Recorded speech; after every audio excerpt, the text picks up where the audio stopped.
knitting goals for 2025. So I already did the obligatory everything I knit in 2024. So today we're going to be talking about some goals I have for 2025 in terms of knitting and knitting related stuff, and then I'm going to share my top 5 must knit patterns for the year. So if that sounds like something of interest to you, I hope you will stick around. All right, before I start rambling on, I'll just share my annoying saga with you, which is that over Christmas I got a new tripod because my old one was not very sturdy and the phone holder would never be quite straight. So I just record on my phone. So I got a new one and it's nice and straight, and that's great. But the ring light that comes with it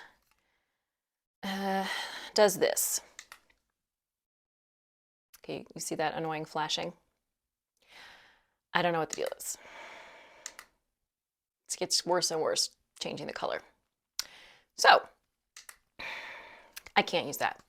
And while I have not gotten rid of my old tripod yet, I can't find the cord to plug it in so that I can at least use the light. So we don't have any lighting today, and fortunately it's a sunny day, so hopefully it'll be fine. Whatever. Here we are. 2025. Let's talk about some knitting goals. So I think we all have sort of the standard finish our whips and work from stash, blah, blah, blah goals. So I'm not going to bore you with that. But I do want to talk about 8 other goals I have for the coming year.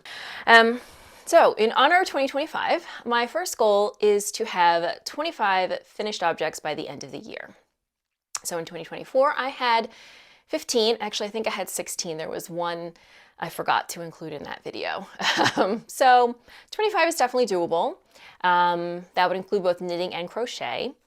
And I want that to be finished by the end of the year, not necessarily started this year. These could be old things that I actually managed to finish. But since 2025 is such a nice, significant number, I thought 2025, 25 finished objects by the end of the year, that would be a reasonable goal, I think. So that's going to sort of frame everything else that hopefully I will accomplish in the year. A second thing I'd like to work on, sort of related to stash, is no impulse yarn buying. So I've got plenty of yarn here for who knows what. It's there. I don't have any plans for it. I definitely have some yarn that I have plans for, but I also have plenty of random, there just because yarn. And I really don't need any more. So, well, I'm not going to say no buying yarn this year. I am going to say no more impulse buying. I need to have a project, a pattern in mind before I buy the yarn. We'll see how that goes. I think it's definitely doable. I think impulse yarn buying is more of a habit. And there's nothing inherently wrong with it, but I have done lots of it over the years. So this year I would like to try to curb that and focus instead on buying yarn for specific projects. Also related to yarn is that I would like to make a more concerted effort to move away from superwash yarn. I think a lot of us start using superwash yarn because it is very soft, softer than non-superwash, and it is obviously easier to wash. But I also think there has been a lot of innovation in this area. People working with different breed-specific breed-specific yarns, breed-specific fibers, blending them together to get softer yarns without that superwash factor. So again, there's nothing inherently wrong with superwash yarn. I have plenty of it and I'm not going to discard it, but the process that yarn goes through to make it superwash also eliminates a lot of the properties that make wool wool.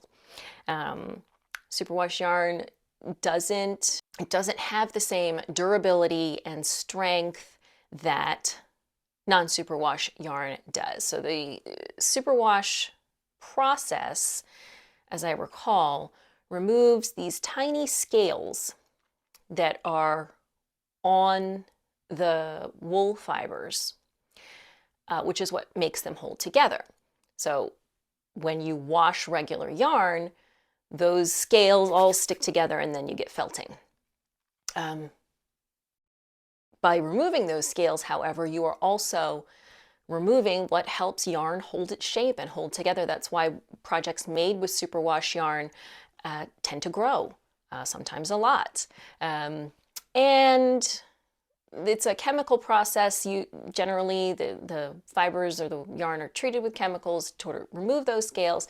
That's also not great and likely has some environmental implications. So again, I already have plenty of superwash yarn stashed away in here. I don't tend to get rid of it, but I want to make an effort to move away from that just because I think yarn has come a long way and there are other options that are still soft enough to wear right next to the skin. So another goal for 2025, back off the superwash yarn, move toward a stash that is non-superwash, nice, durable, but still soft wool yarns.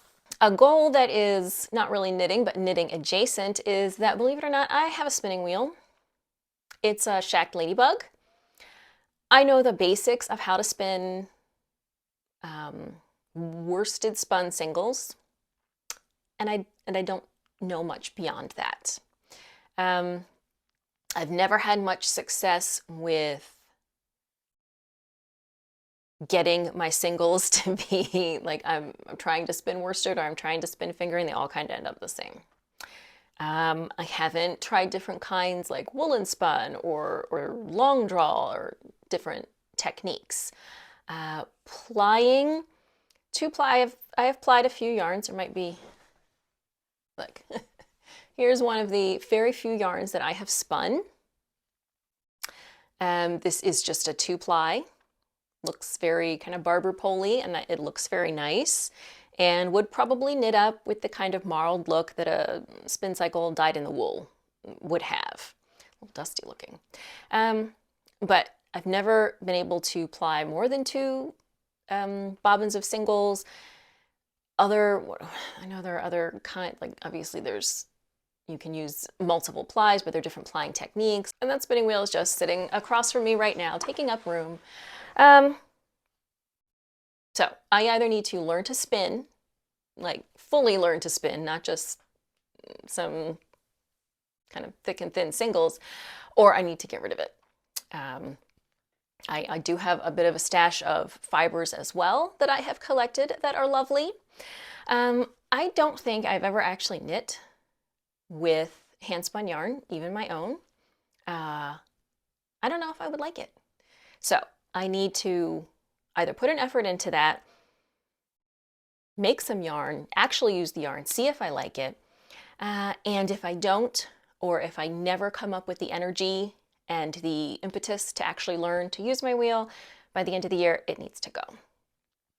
So spin or sell is how I'm phrasing that in my knitting goals. I don't know how one would go about selling a spinning wheel. It's really not something that there's going to be a big market for, but it just seems a waste to have it sitting there. And it's not like if you had an antique spinning wheel, it could kind of just be a decorative item in your home, but it's not.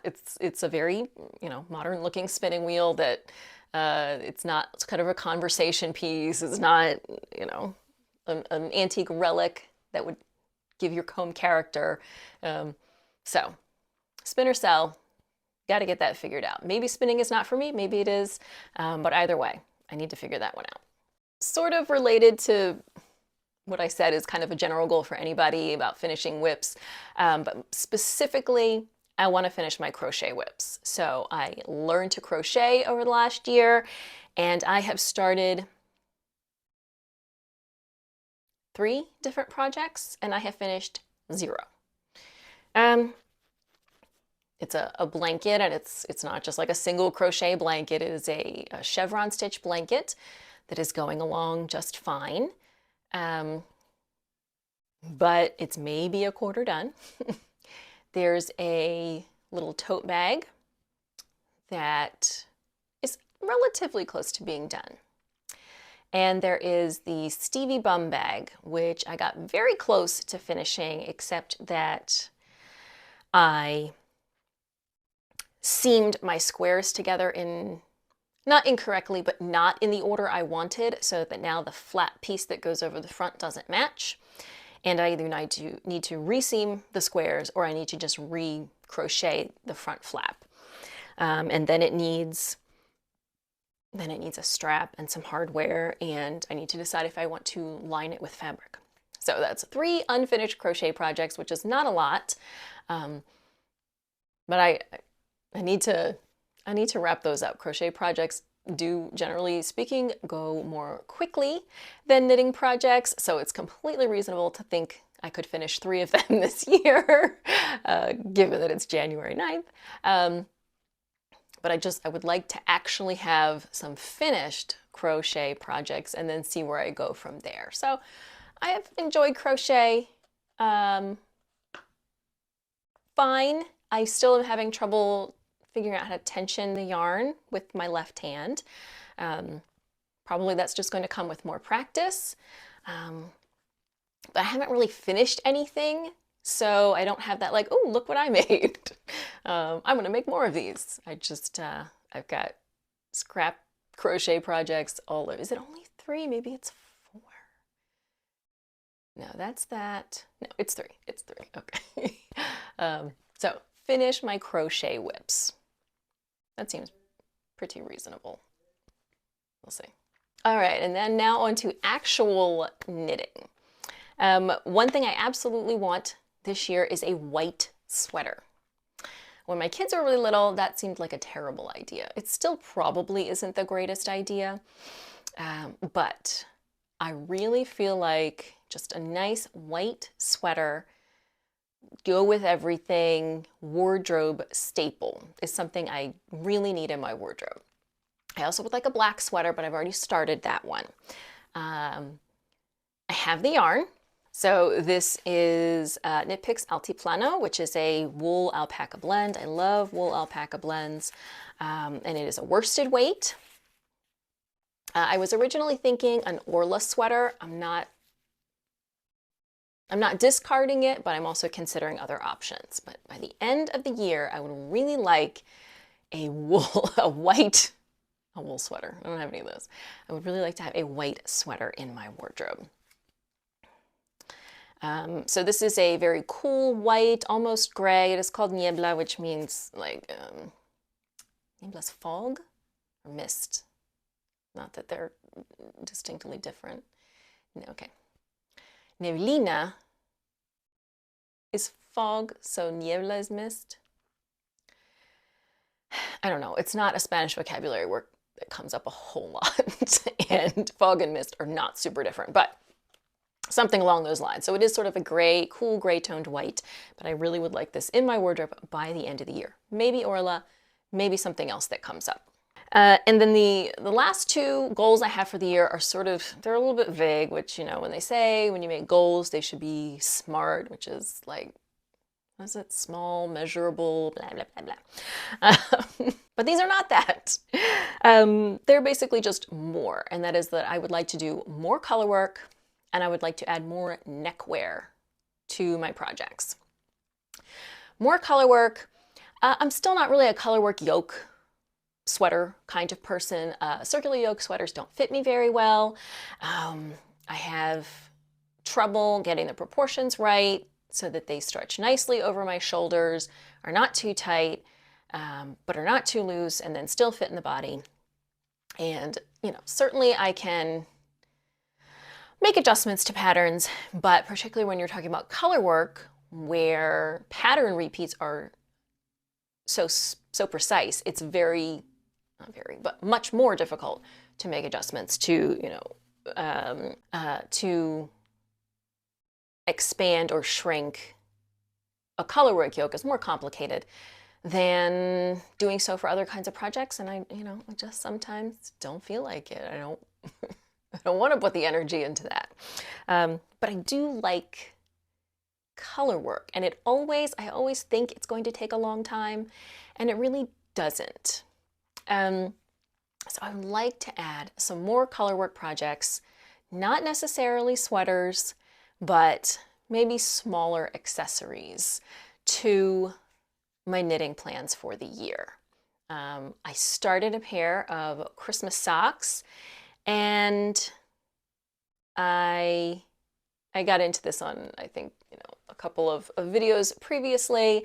The cuff part with the colorwork motif went fine and is very cute, and I love it. But now the body of, or the leg of the sock has a kind of a gingham plaid motif that uses 3 yarns, and they're all fingering, and they're just kind of getting tangled, and that's, I just kind of set it aside. Christmas is over.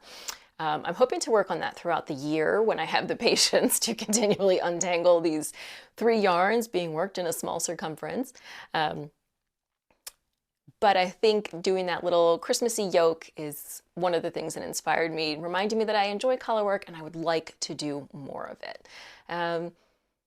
Maybe mosaic, but mostly I mean stranded color work. So we'll see what kind of projects I come up with. And then the other one is more neckwear. So I just published this pattern for the Mufflement Dickie is what it is. And it made me realize that I really need more neckwear things, not necessarily shawls. And I find cowls to be really hit or miss, to fit nicely and actually stay in place and keep your neck warm, but still be comfortable and not too tight. So it might be more Dickies, it might be more hoods with neckwear involved. It might be some other kind of neckwear thing that is, stay put and keeps you warm. But maybe it'll just be a scarf, like a normal scarf. Nothing wrong with that. But I definitely need more neckwear stuff to use in the winter, and a lot of our kind of winter accessories, hats and mittens and things are just kind of thrown in a basket so that anybody can use them, and I'm sure other people in my house might enjoy that as well. So more neckwear stuff in 2025. And then lastly, in terms of designing, I'm hoping to publish 5 patterns this year. Again, designing is no longer my job, but it is something I enjoy to do occasionally as a hobby. So I already published this one, which I know it doesn't look like much here. There it is. So that would mean 4 more for the rest of the year. I do have a sweater in progress. Actually, I have 2 sweaters in progress. And I have a couple of leftover ideas from last year, so I think 5 is completely reasonable. One of the things to balance, though, is, I still want my patterns to be well written, so I still need to be paying for a tech editor and things like that, and I am not publishing patterns at a rate that is conducive to generating a lot of sales. Will you two knock it off? So a lot of times that money spent on tech editing doesn't actually come back to me. Again, it's a hobby, and that's fine. But sometimes it means I've got to make sure I've got the money for the tech editing before I can move forward with the whole process of publishing. So that, even though it's not a career, I'm still putting out good quality patterns that are not going to cause people difficulties. That's always important. Whether you're publishing because it's your job or just for fun, still want whatever you're putting out into the world to reflect the work that went into it, to reflect your commitment to producing quality stuff. So 5 patterns in 2025, definitely doable. We'll see how we move forward with that. All right, those are all my goals for the new year. So let's talk about the 5 patterns I must knit for 2025. Must start for 2025. It's probably more realistic, but we'll see. All right, number 1 on my list is Harris Hood. Here is a photo. I love this. I really want this. I don't have the yarn for it. And I'm really trying not to, you know, after all the Christmas spending and blah, blah, blah, trying not to start immediately buying up yarn. But I really want this in a similar color. So like a white, a cream, a camel, a blush, something like that. And I just don't have the yarn for it. It is a DK weight yarn. It is held double with a merino silk or something along those lines. You know, it could be a Surrey alpaca silk. You could also probably do it just without the extra strand. That would be fine, but I just don't have the yarn for it. I don't have enough DK weight yarn. I could do it in another color, but I don't want to. So that is number one on my list. But I don't have the yarn for it. So it's just gonna have to wait, which is a bit of a bummer. I had some yarn picked out, and I think it was from Knit Picks. And I almost pulled the trigger, but I talked myself back and I'm gonna focus on other projects first that I already have the yarn for. But that is number one, Harris Hood. Number two is the Yun sweater pullover. I have the yarn for this and I have actually swatched for this. So I have swatched and I got gauge. So I am ready to cast this on pretty much whenever, and it might be this weekend. We'll see. I'm trying to make some good progress with the sweater design that I'm working on first. The yarn that I'm using for this is Beckett. This is from Valley Yarns. It is a 50-50 alpaca wool. So it doesn't say what kind of wool, not superwash presumably, because otherwise it would say so. It's a super fine alpaca. This is lovely. It doesn't have a whole lot of you know, you can see it's just like a 2-ply. It's not super like bouncy or springy, not a lot of, you know, stitch definition, but this is basically just a stockinette with some ribbing pullover that is just gonna be a big, cozy, cuddle up in sweater for the winter. So, like I said, I already swatched for this. I did get gauge, and I am ready to cast on. Is it worth it to cast this sweater on in January? By the time it's done, it's gonna probably be at best March. I mean, not that it's a complicated sweater, but I just, you know, I've got a lot of other projects on the go. And then I can't really wear it for a while. I don't know, we'll see. That might be the next cast on, because, you know, once I've swatched for it, I don't wanna lose the momentum, but we'll see. So I do love this color though. And unfortunately, without the light today, you're not really getting the best view of it, but it is a lovely teal. All right, next up we have the iris hat. So this obviously goes with my desire to do more color work. Now there is an iris pullover and it is beautiful. Let me just drop a photo in here. This is gorgeous. I would never wear this. It's just, it's not my style. It's not really my aesthetic. I wish it were, but it isn't. And it would be a shame to put all of that work and yarn into a beautiful sweater that it just wouldn't wear.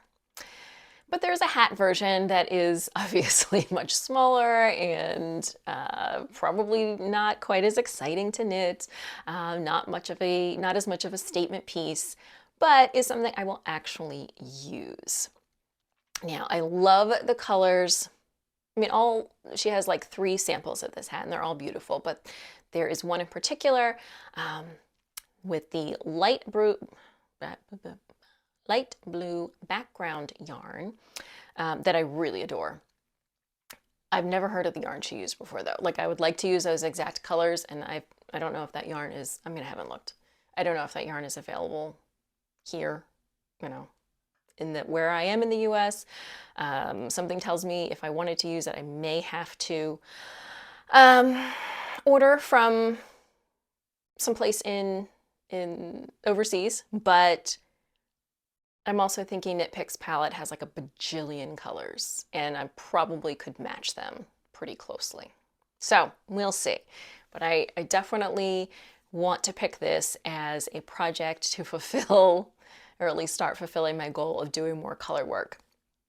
Again, should I wait to cast this on? Because by the time I'm done, it's not really gonna be time to wear it. I don't know, we'll see. I don't even have the yarn yet, so All right, next up is the Kylie pullover. I really wanted to cast this on this summer and I did not have the yarn for it, and I still do not have the yarn for it. This is a sweater where it's a worsted weight, like cotton linen, I think. I think it's Santa's Garn Lina. Right, so it's a cotton rayon linen in a worsted weight, which seems a little heavy. Like a cotton pullover, but it's worsted weight. I'm not sure what the best climate for this is. I do want to use the yarn that is called for in the pattern. Since it is such a specific blend, I think it is going to, I'm going to have the best result if I just match the yarn instead of trying to substitute. And the Santa's Garn Lina is pretty reasonably priced. I know I can order it from Wool & Company, which is a place I order a fair bit online. So I do want to use the exact yarn. And even though this has like a summery look, I don't think when it's 90 degrees and 70% humidity here, I'm going to want to be wearing this in the summer. I don't know if it would be better to try it for the spring or maybe wait until the fall. I don't know, but I've loved this ever since it was published, and I really definitely absolutely must at least start one this year. All right, and then the last must knit pattern on my list is Luminaria. This is not the usual kind of pattern that I gravitate toward, but I haven't done a shawl in a while. They're not hugely my thing, but I really like this one. And I have a bunch of mini skeins, which is what the pattern was designed for. So I got a bunch of these mini skeins. I did like an advent calendar a few years back, and they are beautiful, but as always, you know, advent calendars seem like a really good idea, and then you end up with a bunch of mini skeins and no idea what to do with them. But all of these colors are beautiful. So I want to say this was from Cozy Posy yarn. I'm almost positive that's what it was. So I have all of these minis. I just need to pick a main color. In fact, I think I have more minis than I need. I think I only need 10 20-gram mini skeins.